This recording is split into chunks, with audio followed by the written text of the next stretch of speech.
तो आज की जो सिचुएशन चल रही है स्टूडेंट्स, तो आप देख रहे हैं कि क्राइसिस वाली सिचुएशन चल रही है। राहुल गांधी जी कहने लग जा रहे हैं कि इलेक्शन कमीशन जो है वो सरकार का एक ऐसा एडमिनिस्ट्रेशन बन गया है जिस पर कि हम ट्रस्ट नहीं कर सकते, वोट की चोरी हो रही है। इसका मतलब अगर हम यूर्गेन हेबरमास के टर्म में 4 क्राइसिस को समझने की कोशिश करें आज की सिचुएशन में, तो बहुत अच्छी तरह से आपको समझ में आएगा। इसका मतलब ये होता है जब आप एडमिनिस्ट्रेटिव कैपेबिलिटी पर सवाल उठाते हैं तो वो क्या कहलाता है, वो लेजिटिमेशन क्राइसिस कहलाता है। याद रखिएगा, लेजिटिमेशन क्राइसिस। दूसरा जो क्राइसिस है वो है इकोनॉमिक क्राइसिस। इकोनॉमिक क्राइसिस का मतलब ये होता है कि आप सस्टेनेबली सतत रूप से ग्रोथ नहीं हासिल कर पा रहे हैं, ठीक।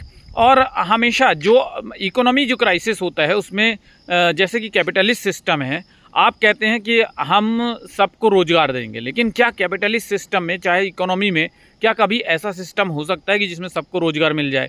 तो वो नहीं हो सकता है। ये क्राइसिस हमेशा बना रहेगा। इसी को ये क्या कहते हैं, इकोनॉमिक क्राइसिस कहते हैं। थर्ड टाइप ऑफ क्राइसिस जो है वो है रैशनैलिटी क्राइसिस। रैशनैलिटी मतलब होता है तर्क संगतता। जब आप जो करते हैं और जो कहते हैं उसमें अंतर होता है तो फिर उसको हम क्या कहते हैं, रैशनैलिटी क्राइसिस। यानी कि हम कहते हैं कि तर्क संगतता का संकट आ गया है। इसका मतलब क्या है कि सरकार कहती है कि हम इनइक्वालिटी जो है वो पूरी तरह से ख़त्म कर देंगे, हम समाज में इक्वालिटी लाएंगे, लेकिन जब उनकी पॉलिसीज़ देखो, स्कीम्स देखो, तो उससे क्या होता है, बड़े बड़े बिजनेसमैन को फ़ायदा पहुंच रहा है और ये इनइक्वालिटी, असमानता और गहरी होती जा रही है और बढ़ती जा रही है। इस तरह के क्राइसिस को हम क्या कहते हैं, rationality crisis. Fourth type of crisis जो है वो मोटिवेशनल क्राइसिस है, जो आप सबके अंदर भी आ रहा है।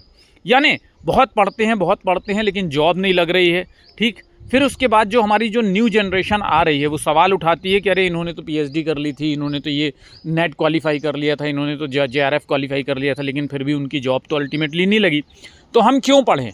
तो क्या होता है कि जो जनरेशन होती है उसको हम लोग वो मोटिवेशन नहीं दे पाते हैं, वो प्रेरणा नहीं दे पाते हैं। इस वजह से ये कहते हैं कि कैपिटलिस्ट सोसाइटी में 4 तरह की क्राइसिस हमेशा बनी रहेंगी, ठीक। मोटिवेशन क्राइसिस, प्रेरणा का संकट, रैशनैलिटी क्राइसिस, तर्क संगतता का संकट, लेजिटिमेसी क्राइसिस यानी कि स्वीकृति का संकट, और एक और क्राइसिस मैंने क्या बताया, मोटिवेशनल क्राइसिस यानी कि प्रेरणा का संकट। तो ये सारे 4 तरह के संकट हमेशा बने रहेंगे। स्टूडेंट्स, अभी मैं देखता हूँ कि स्टूडेंट्स के लाइफ में भी बहुत सारा क्राइसिस चलता रहता है, लेकिन स्टूडेंट्स के लाइफ में जो क्राइसिस चलता है वो इस वजह से भी चलता है कि डिसीज़न नहीं ले पाना और सही समय पे सही चीज़ को नहीं कर पाना। तो अभी क्या है, सुपर कोचिंग टेक्स्ट बुक आप लोगों के उस संकट से निपटने के लिए सेल लेकर के आया है और लिमिटेड पीरियड है सेल, ठीक। तो अभी सेल है, अगर आप अभी एनरोल करते हैं तो आपको डिस्काउंट में एनरोलमेंट मिल जा रहा है।